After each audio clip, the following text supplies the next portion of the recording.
آپ کی مرغیاں، بطخیں اور باغیچے آپ کے دانے پانی کے منتظر ہیں۔ جائیے اور اپنے گھروں میں عشق کی آب و ہوا کو دوبارہ قائم کیجیے۔ امیر مختار بذات خود آپ لوگوں کے محل سے جانے کے بارے میں اجازت دینے آنا چاہتے تھے، مگر میں نے پیش کلامی کی اور ان کے دل کی بات آپ کے حضور میں عرض کر دی۔ خدا جانتا ہے کہ مختار، میں اور آپ کے شوہروں میں سے کسی ایک نے بھی قیام سے وراثت پانے کی نیت سے تلوار نہیں چلائی۔ اگر مجبوری نہ ہو تو محل میں رہنا ہمارے لیے غیر پسندیدہ بات ہے اور قیام کی خواہان عدل حکومت کو بدنام بھی کرتا ہے۔ فی امان اللہ۔ مرحبا عبد الرحمن، ہم شکر گزار ہیں کہ تم نے ہمارے بدلے زحمت کی اور ہمارے بوجھ کو ہلکا کر دیا۔ جو جھوٹے افراد ہمیں کذاب، ہمارے قیام کو بے معنی اور ہماری حکومت کو غاصب ٹھہراتے ہیں، ان کا سارا خوف ہمارے عدل و انصاف سے ہے۔ عدل کے طرفداروں کا ایک نظریہ یہ بھی ہے کہ صاحبان منصب حکومت عام لوگوں کی طرح زندگی بسر کریں۔ ہائے، گویا کوئی خواب دیکھ رہے تھے۔ اب ہمیں دوبارہ اپنے اسے کیڑے مکوڑوں سے بھرے گھروں کی طرف لوٹ کر جانا پڑے گا۔ بے فکر رہو بہن، کوفے میں جدھر دیکھو شیم الخولیہ اور ہرملہ جیسے لوگوں سے بھرا پڑا ہے۔ میرے خیال سے پھر ہم اس جنت کے مہمان بن جائیں گے۔ خدا کرے تمہاری بات پوری ہو بہن۔ تم چپ کیوں ہو عمرہ؟ تمہیں تو اس خبر سے خوش ہونا چاہیے۔ ام ثابت کی زبان کی ڈنگ سے تمہاری جان چھوٹ گئی۔ مختار کے لیے فکر مند ہو راحلہ، وہ زمین سے اکھڑتا جا رہا ہے۔ تم پریشان مت ہو، میرے اور تمہارے لیے ہمارے مردوں کی یاد ہی شوہر کہلاتی ہیں۔ میرا دل تو بے قرار ہے اس آشیانے کے لیے جو ابراہیم کی خوشبو سے بھرا ہوا ہے۔ مجھ سے ملنے آؤ گی نا عمرہ؟ زندگی رہی تو آؤں گی انشاءاللہ۔ سکون مل گیا۔ خدا تمہارے باپ کی مغفرت کرے مختار۔ کتنا اچھا کام کیا اس نے ہمیں اس قید خانے سے چھڑا کے۔ میں تو مر گئی تھی بچوں کی ٹیاں ٹیاں سن سن کر۔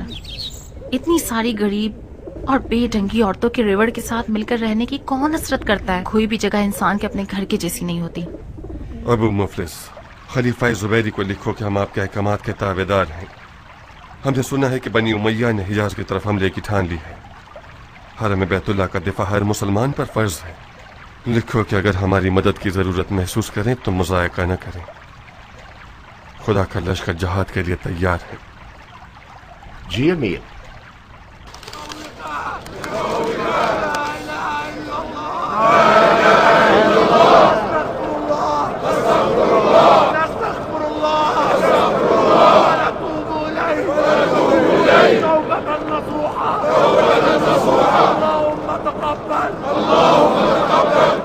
ہم خلیفہ کے احکامات کے تابعدار ہیں۔